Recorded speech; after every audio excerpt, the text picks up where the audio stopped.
Hi, today's Friday, April 24th, and we're 24th, and we're going to be reading Judges 8 through 9. 8 and 9. All right. 8 You ready? Mm-hmm. Yes? Yes, I'm ready. Thumbs up, Gabriel? Oh my, really? May I see a little enthusiasm? Come on. Enthusiasm, excitement. Smile, teeth. There we go. Thank you. No, not toes up. All right. 8 and 9. Yes. Oh, we have. All right. Yes. And the cheerful dispositions. Thank you, guys. Alrighty. Ziba and Zalmunna.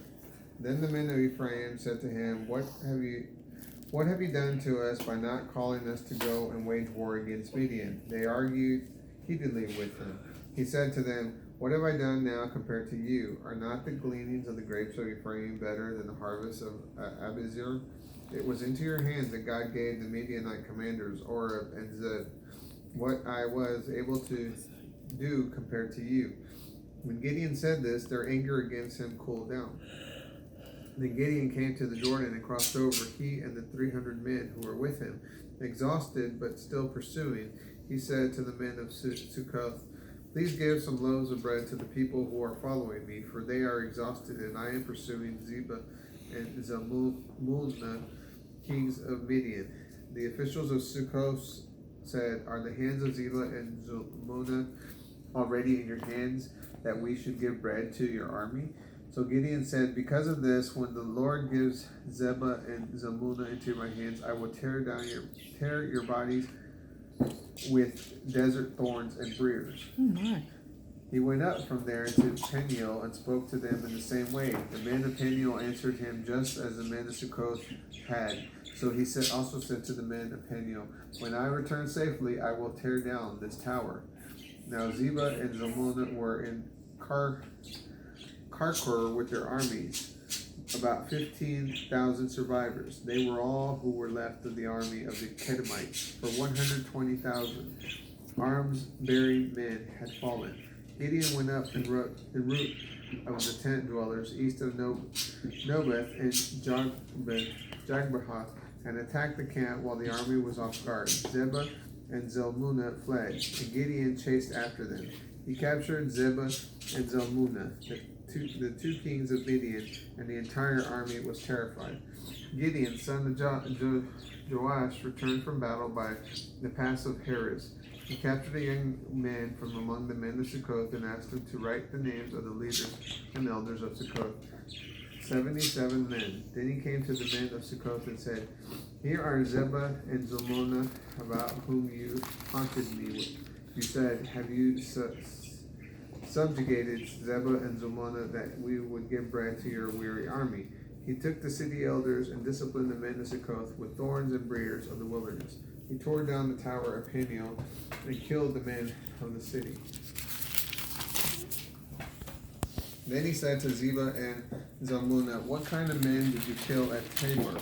They said, We were like you. Each one looked like the son of a king. He said, They were my brothers, the sons of my mother. As the Lord lives, if you had allowed them to live, I would not kill you. Gideon said to his firstborn Jether, Rise and kill them. Yet the young man did not draw his sword because he was afraid, for he was still a young man. Then Ziba and Zalmunna said, You get up and attack us, for a man is judged by its strength. So Gideon got up and killed Zeba and Zalmunna and took the crescent-shaped ornaments that were on the necks of their camels, Gideon's ephod. Then the men of Israel said to Gideon, Rule over us, you and your son and your grandson, for you have saved us from the hands of Midian. Gideon said to them, I will not rule over you, and my son will not rule over you. The Lord will rule over you.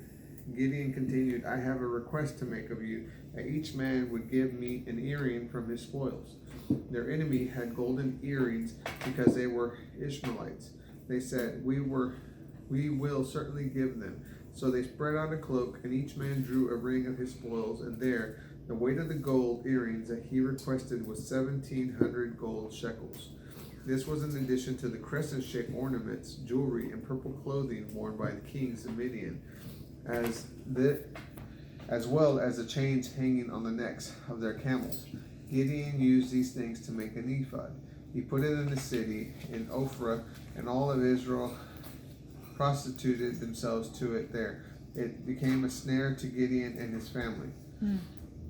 The Midians were humbled before the children of Israel and did not lift their heads high again. The land had peace for 40 years in the days of Gideon. The death of Gideon. Jerub-Baal, son of Joash, went into the house and lived there. Gideon had 70 sons, for he had many wives. His concubines who lived in Shechem also bore him a son, and he named him Abimelech. Gideon, son of Joash, died at a good old age, and he was buried in the tomb of his father Joash in Ophrah of the Abizurites. After Gideon died, the children of Israel turned again to prostitute themselves with the Baals. They made Baal Berith their god. The children of Israel did not remember the Lord their God, who had delivered them from the hands of their enemies around them. And they did not keep faith with the family of Jerubbaal, that is Gideon, for all good he had done for Israel. Abimelech, son of Jerubbaal, went to Shechem to his mother's brothers. He spoke to them and to the house of his mother's father, saying, "Please say in the hearing of all the leaders of Shechem, which is better for you, to have all 70 sons of Jerubbaal rule over you, or for one man to rule over you? Remember that I am your own flesh and bone." So his mother's brothers spoke all these things about them in the hearings of all the leaders of Shechem, and their hearts inclined toward Abimelech, for they said, "Here is our brother." They gave him 70 silver coins. From the temple of Baal Berith, Abimelech hired unprincipled and undisciplined men, and they followed him. He went into his father's house at Ophrah and killed his brothers, the 70 sons of Jerubbaal, on a single stone. Yet Jotham, the youngest son of Jerubbaal, survived because he hid himself. All the leaders of Shechem and everyone from Beth Millo gathered together by the oak near the pillar in Shechem to make Abimelech king. When Jotham heard this, he went and stood at the top of the mount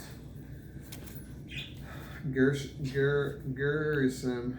He raised his voice and called out, saying to them, "Listen to me, leaders of Shechem, so that God may listen to you. The trees once went out to anoint a king over them. They said to the olive tree, 'Rule over us.' Yet the olive tree said to them, 'Should I stop making oil by which God and men are honored to go and sway over the trees?' So the tree said to the fig tree, 'You, come and rule over us.' Yet the fig tree said to them, 'Should I stop making my sweet aroma and my fruit to go and sway over the trees?' So the tree said to the grapevine, 'You, come and rule over us.' Yet the grapevine said to them, 'Should I stop making my fresh wine, which cheers God and men, to go and sway over the trees?' So the tree said to the thorn bush, 'You come and rule over us.' The thorn bush said to the trees, 'If you really want to anoint me king over you, then come and take refuge in my shade. If not, let fire come out from the thorn bush and consume the cedars of Lebanon.' Now then, did you show good faith and integrity when you made Abimelech king? Did you deal well with Jerubbaal and his family? Did you do to him as his actions deserved? Considering that my father waged war for you, risked his life for you, and delivered you from the hands of Midian. Yet you have taken a stand against my father's family today. You killed his 70 sons, each one on a single stone. You made Abimelech, son of his slave woman, king over the leaders of Shechem, because he is your brother. So if you did show good faith and integrity in what you did with Jerubbaal and his family today, then rejoice in Abimelech, and may he also rejoice in you. If not, let fire come out from Abimelech, and consume the leaders of Shechem and Beth Millo, and let fire come out from the leaders of Shechem and from Beth Millo, and consume Abimelech." Then Jotham ran away and fled. He went to Beer and lived there because of Abimelech his brother. The downfall of Abimelech. After Abimelech ruled over Israel for 3 years, God sent an evil spirit between Abimelech and the leaders of Shechem, and the leaders of Shechem dealt treacherously with Abimelech, so that the violence done to the 70 sons of Jerubbaal and their blood might come back upon Abimelech, their brother, who killed them, and upon the leaders of Shechem, who empowered him to kill his brothers. The leaders of Shechem set ambushes against him on the hilltops and robbed all who passed by them on the road. This was told to Abimelech. Gaal, the son of Ebed, and his brothers came to Shechem, and to the leaders of Shechem trusted him. They went out to the field, gathered and trod their grapes, and with a celebration, and had a celebration. They went to the temple of their God, and ate and drank, and cursed Abimelech. Gaal, son of Ebed, said, Who is Abimelech, and who is Shechem, that we should serve him?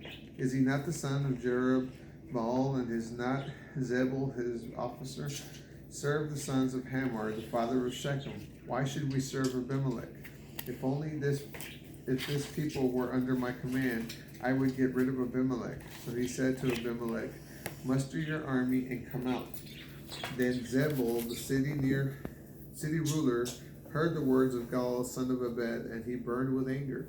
He secretly sent messengers to Abimelech, saying, Gaal, the son of Ebed, and his brothers have come to Shechem and are fortifying the city against you. So now get up at night, you and the people with you, and lie in wait in the field. In the morning at sunrise, get up early and attack the city. He and the people with him will come out to you. Then you can do harm as you find opportunity. So Abimelech and all the people who were with him got up at night and lay in wait by Shechem in 4 companies.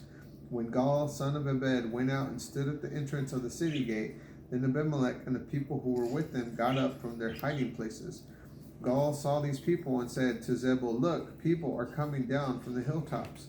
Zebul said to them, The shadows of the hills look like men to you. Gaal spoke again and said, Look, people are coming down the middle of the land. A company is coming by way of the diviner's oak. Then Zebul said to him, Where is your mouth now, which said, Who is Abimelech, that we should serve him? Are these not the people you dismissed out of hand? Go now, I pray, and fight against them. So Gaal went out before the leader of Shechem and fought Abimelech. Abimelech chased him, and Gaal fled from him. Many fell wounded at the entrance of the gate. Abimelech stayed in Arumah, and Zebul drove out Gaal and his brothers from living in Shechem. The next day the people went out into the field, and this was told to Abimelech. So he took the people and divided them into 3 companies, and they laid in wait in the field. When the people came out from the city, he rose up against them, and he struck them down. Abimelech and the company that was with him rushed forward and stood at the entrance of the city gate. The other combat units attacked everyone in the field and struck them down. Abimelech fought against the city all that day. He captured the city and killed the people inside it. He tore down the city and spread salt over it. When the leaders of the tower of Shechem heard this, they entered into the fortified temple of El-Berith. Abimelech was told that all the leaders of the tower of Shechem had gathered together. So Abimelech and all the people who were with him went up Mount Zalmon. He took an axe in his hand and cut off a tree branch, lifted it, and carried it on his shoulder. Then he said to the men who were with him, What have you seen me do? Hurry and do the same. So everyone likewise cut up a branch and followed Abimelech. They placed them on the fortification and set out the fortification on fire over them. So all the people of the tower of Shechem died, about 1,000 men and women. Then Abimelech went to Thebez and encamped against Thebez and captured it. But there was a fortified tower within the city, so all of the men and women and the leaders of the city fled there. They shut themselves in and went up to the top of the tower. Abimelech came to the tower and fought against it, but as he drew near to the tower entrance to burn it with fire, a certain woman dropped an upper millstone on the head of Abimelech, and it crushed his skull. Urgently he called to the young man who carried his gear and said to him, Draw your sword and kill me, so that people may not say about me, a woman killed him. So the young man pierced him through, and he died. And then the men of Israel saw that Abimelech was dead, so everyone went home. Thus God repaid the wickedness of Abimelech, which he committed against his father by killing his 70 brothers. God also repaid the evil deeds of the men of Shechem, and the curse of Jotham, son of Jerubbaal, came upon them. That is Judges 8 and 9. Fine, have a good day. Subscribe. Hope you liked the video. Oh,